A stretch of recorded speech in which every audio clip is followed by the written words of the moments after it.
اگر یہ ثابت کر سکیں تو پھر بھی خاص صورتوں میں ہمارا جو گورنمنٹ کا ادارہ ہے Punjab human organ transplant authority, جس کا مخفف ہے پنجاب ہوٹا یا فوٹا PHOTA، وہ اجازت دے دیتا ہے، لیکن آسانی سے اجازت ملتی ہے، وہ قریبی رشتہ داروں کی سے ملتی ہے جیسے میں نے کہا۔ اگلی چیز، کسی کی خواہش پہ ہم اس سے گردہ نہیں لے سکتے۔ میں مثال عرض کر دیتا ہوں، میرے پاس ایک کسائی آیا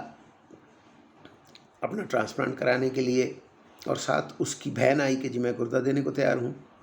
ہم نے دونوں کے ٹیسٹ کرائے، کسائی کے ٹیسٹ جو کہ مریض تھا یہ ثابت کیا کہ ہاں اس کا دل ٹھیک ہے، اس کا جگر ٹھیک ہے، اور اس میں اور ایسی کوئی سیریس بیماری نہیں ہے کہ اگر اس کو نیا گردہ لگا دیا جائے تو انشاءاللہ تعالیٰ یہ ٹھیک کام کرے گا۔ ہاں اس کو شوگر تھی، بلڈ پریشر تھی، لیکن آبویسلی یہ دونوں بیماریاں ایسی ہیں جو عموماً وجہ بنتی ہیں گردوں کے فیل ہونے کی، یہ اکیلی یا دونوں مل کے، لیکن اگر ان کو کنٹرول کیا جائے تو، اور گردے کی پیوند کاری والے مریض 30 سے لے کے 45 سال تک نارمل زندگی گزار سکتے ہیں۔ لیکن اس کی جب ہمشیرہ کے ہم نے ٹیسٹ کرائے، اس کسائی کی ہمشیرہ کے، تو ان کا پہلے جو ٹیسٹ تھے سمپل اور سستے ٹیسٹ، وہ تو سارے ٹھیک نکلے، لیکن ایک ٹیسٹ نے بتایا کہ ان کے گردے ایک خاص مقدار تک اعلیٰ کام نہیں کر رہے، اور آپس میں دونوں گردے تقریباً برابر کام بھی نہیں کر رہے، تو اس پہ ہمیں انکار کرنا پڑا۔ تو وہ رونے لگ گئی کہ نہیں میرا بھائی ہے، اللہ کا واسطہ ہے میرا گردہ لے لے۔ لیکن جو صحیح سمجھ رکھنے والا اور صحیح گردہ پیوند کاری کا فن جاننے والا ڈاکٹر ہے، وہ کبھی بھی ایسا آپریشن نہیں کرے گا جس میں ڈونر کو، یا یعنی جس کو کہتے ہیں ہم ہدیہ کرنے والا، اس کو ڈونر کہتے ہیں انگلش میں، یا مریض جس کو گردہ لگ رہا ہے اس کو نقصان پہنچے۔ ڈونر تو تندرست آدمی ہوتا ہے، چاہے مرد ہو چاہے عورت ہو، اس کو تو کسی صورت میں کبھی نقصان نہیں پہنچنا چاہیے۔ میں پچھلے 35 سال سے ٹرانسپلانٹ کر رہا ہوں، پہلے 3 سال میں نے انگلینڈ میں کیا، اور پچھلے 32 سال سے میں پاکستان میں ٹرانسپلانٹ کر رہا ہوں۔ آج تک ہمارے کسی لیونگ ڈونر کو کوئی پرابلم نہیں ہوئی۔ لیونگ ڈونر کا مطلب ہے کہ زندہ آدمی، مرد عورت۔ باہر کے ملکوں میں تو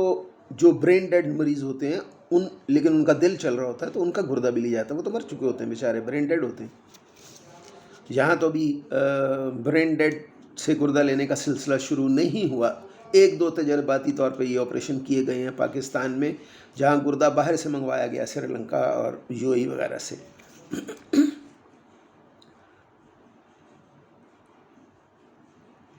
تو گردہ جب لگ جائے تو اس کے بعد آدمی نارمل زندگی گزار سکتا ہے۔ اب گردہ پیوند کاری کے مراحل کیا ہیں، سب سے پہلے میں آپ کو وہ بتا دوں۔ پہلی چیز تو یہ ہے کہ مریض اپنا معائنہ ٹرانسپلانٹ سرجن سے کرائے۔ یہاں ایک اور پوائنٹ میں آپ کو بتا دوں، جو کہ اگر گردے کے فزیشین جن کو ہم نیفرولوجسٹ کہتے ہیں، جن کو آپریشن کرنا نہیں آتا،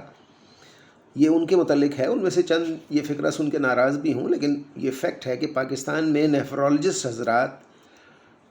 اکثر اپنے مریضوں کو جن کی گردہ پیوند کاری ہو بھی سکتی ہے، ان کو آگے گردہ پیوند کاری کرنے والے سرجن کو ریفر نہیں کرتے، غالباً اس خیال سے کہ ہمارا مریض ہمارے ہاتھوں سے نکل جائے گا، جبکہ ان کو یہ بالکل نہیں سوچنا چاہیے، کیونکہ اگر اس مریض کا کامیاب گردہ ٹرانسپلانٹ ہو جائے گا، پیوند کاری ہو جائے گی، تو اس کے بعد ٹرانسپلانٹ سرجن کا زیادہ کام نہیں رہ جاتا کہ وہ مریض کو ساری عمر باقی دیکھتا رہے۔ وہ پھر کام ہے ہی نیفرولوجسٹ کا کہ وہ مریض کو گاہے بگاہے دیکھتا رہے۔ آپریشن کے بعد فوراً مریض کو ہفتے میں 2 یا 3 دفعہ دیکھنا پڑتا ہے نیفرولوجسٹ کو، اور آہستہ آہستہ یہ وقفہ بڑھتا چلا جاتا ہے۔ ہاں کچھ ٹرانسپلانٹ سرجن ایسے ہیں پاکستان میں جو نیفرولوجسٹ کی طرح، میں تو یہ کہوں گا، کمینگی کرتے ہیں کہ انہیں پورا نالج نہیں ہوتا ان چیزوں کا، اور اس کے باوجود بھی وہ کسی نیفرولوجسٹ کو نہیں دکھاتے اپنا ٹرانسپلانٹ کا مریض، اس کو ساری عمر خود ہی فالو کرتے رہتے ہیں، اور ثابت یہ کرنے کی کوشش کر رہے ہوتے ہیں کہ ہم بہت بڑے چیتے ہیں، ہم ٹرانسپلانٹ سرجری بھی جانتے ہیں اور ٹرانسپلانٹ نیفرولوجی بھی ساری کی ساری جانتے ہیں۔ ساری دنیا میں یہ نہیں ہوتا، ساری دنیا۔ اگلی بات، سارے نیفرولوجسٹ ٹرانسپلانٹ نیفرولوجسٹ نہیں جانتے، سارے گردوں کے فزیشین نیفرولوجسٹ ٹرانسپلانٹ نیفرولوجسٹ نہیں جانتے۔ پاکستان میں بھی یہی حال ہے۔ میں لاہور میں بیٹھا ہوں، مجھے یہاں پتہ ہے کہ یہاں کم از کم نیفرولوجسٹ ہوں گے کوئی 150 نیفرولوجسٹ، 200 نیفرولوجسٹ شاید لاہور میں پریکٹس کر رہا ہو، لیکن میرے علم میں صرف 4 یا 5 نیفرولوجسٹ ہیں جو ٹرانسپلانٹڈ مریض کی ٹرانسپلانٹ نیفرولوجی جانتے ہیں کہ اب جس مریض کو نیا گردہ لگ گیا ہے اس کو کتنا اچھا مینیج کرنا ہے، کیسے خوبصورتی سے چلانا ہے کہ مریض بھی ٹھیک رہے اور اس کا گردہ بھی لمبے عرصے تک اس کے لیے کام کرے۔ تو سب سے پہلی جو چیز ہے وہ ٹرانسپلانٹ سرجن کے پاس جانا ہے۔ اگر آپ کا نیفرولوجسٹ آپ کو ٹرانسپلانٹ سرجن کے پاس نہیں بھی بھیج رہا تو اپنی عقل استعمال کریں اور جائیں اس کے پاس۔ ٹرانسپلانٹ سرجن نے مریض کا معائنہ کرنا ہوتا ہے، اس سے بات کرنی ہوتی ہے، اس کو لٹا کے دیکھنا ہوتا ہے۔ ابھی ٹیسٹ کوئی نہیں ہو رہے، اور ٹرانسپلانٹ سرجن، اور ایک بات یاد رکھیے، مریض سے بات کرنے سے اور مریض کا بغیر کسی ایڈ استعمال کیے، سوائے ٹوٹی جس کو اسٹیتھوسکوپ کہتے ہیں یا بلڈ پریشر اپریٹس، یہ تو ڈاکٹر کے کلینک میں چیزیں ہیں، بغیر کسی ٹیسٹ کرائے 80% حالت پتہ چلتی ہے کسی بھی ڈاکٹر کو اس مریض کی بیماری کے متعلق۔ صرف 20% باقی بات پتہ چلتی ہے ٹیسٹوں کی ضرورت کے ذریعے۔ تو یہ بھی غلطی نہ کریں مریض کے دنیا جہان کے ٹیسٹ کرا کے آ جائیں اور اب آئیں ٹرانسپلانٹ سرجن کے پاس کہ جی اب ہمیں دیکھ لیں۔ بھائی پہلے آپ کو خود آپ کے ڈاکٹر نے، ٹرانسپلانٹ سرجن نے آپ کا معائنہ کرنا ہے، آپ کے ڈونر کا معائنہ کرنا ہے۔ مثال کے طور پہ کیا یہ کسی ٹیسٹ میں آئے گا کہ مریض کو بلڈ پریشر زیادہ ہے یا مریض کے ڈونر کا بلڈ پریشر زیادہ ہے؟ یہ تو ڈاکٹر کے چیک کرنے سے ہوگا یا نرس کے چیک کرنے سے ہوگا۔ تو پہلا ہے مریض کا معائنہ ڈاکٹر سے اور ڈونر کا معائنہ ڈاکٹر سے، اور اس کے بعد ہدیہ دینے والے کا معائنہ ڈاکٹر کے ذریعے اور ٹیسٹ، اور پھر ڈاکٹر آپ کو ٹیسٹوں کے لیے بھیجتا ہے تاکہ پتہ چلے کہ مریض فٹ ہے کہ اس کا ٹرانسپلانٹ کیا جائے۔ کیونکہ ٹرانسپلانٹ، کوئی بھی آپریشن، ٹرانسپلانٹ کو چھوڑیں آپ ایک طرف، کوئی بھی آپریشن کسی بھی تندرست مریض کے لیے بھی ایک بہت بڑا دھچکا ہوتا ہے، ایسے جیسے کسی پہ حملہ کیا جائے کسی کے جسم پہ۔ تو ٹرانسپلانٹ تو ہے ہی بڑا آپریشن، اس لیے تقریباً کوئی 80-90 ہزار لاکھ روپے کے ٹیسٹ مریض کے کیے جاتے ہیں یہ چیک کرنے کے لیے کہ اس مریض کو ٹرانسپلانٹ سے فائدہ ہوگا کہ نہیں۔ اور اسی طرح ڈونر کا فزیکل معائنہ اور اس سے بات کرنے کے بعد ڈاکٹر اس کو بھی ٹیسٹ لکھ کے دیتا ہے جس سے پتہ چلے، جس کے 2 مقصد ہوتے ہیں کہ ایک، یہ ڈونر تندرست ہے اور اس میں ایسی کوئی بیماری تو نہیں کہ یہ گردہ ہدیہ کرے اپنے عزیز کو، تو اس گردہ ہدیہ کرنے کے ساتھ کوئی نئی بیماری میرے مریض کو لگ جائے جس کو گردہ لگایا جائے، جیسے ٹی بی یا ایڈز یا ہیپاٹائٹس B-C والے ڈونر کا گردہ اگر لگایا جائے گا تو یہ بیماری بھی اس کو لگ جائے گی۔ اور دوسری چیز یہ ہے کہ کیا اس ڈونر کے دونوں گردے ایک خاص مقدار تک اچھا کام کر رہے ہیں اور برابر کام کر رہے ہیں کہ ایک گردہ اس کا اگر مریض کو لگا دیا جائے تو وہ مریض کے لیے کافی، اور جو گردہ اس میں چھوڑا جائے وہ اس کے لیے کافی ہو، جتنی بھی زندگی اللہ جل شانہ نے ان دونوں کی لکھی ہے۔ دوسری چیز ہوتی ہے قانونی کاغذات کی تیاری، جس میں اصل تو ہم یہ ثابت کر رہے ہیں کہ بھئی آپس میں رشتہ دار ہیں، اس کے علاوہ 1-2 خط لینے پڑتے ہیں، اپنے لوکل MNA یا MPA سے لکھوانا پڑتا ہے، اپنے لوکل گورنمنٹ کے کسی افسر سے لکھوانا پڑتا ہے ان کے لیٹر ہیڈ پہ، اور اس کے بعد ہے کہ ہسپتال کی ٹرانسپلانٹ کمیٹی کے سامنے پوری فائل تیار کر کے سرجن رکھتا ہے، اور گورنمنٹ کی پھر فیس کا ایک ڈرافٹ بنتا ہے جو اس وقت تو 10,000 ہے صرف۔ پھر یہ جب ہسپتال کی کمیٹی جو بیٹھتی ہے ڈاکٹروں کی، وہ اجازت دے دیتی ہے کہ جی ہاں ہمارے خیال میں اس مریض کے اور اس کے ڈونر کے حالات ایسے ہیں کہ ان کا آپس میں ٹرانسپلانٹ ہونا چاہیے، تو پھر وہ ساری ٹرانسپلانٹ کمیٹی کے اجازت نامے کے ساتھ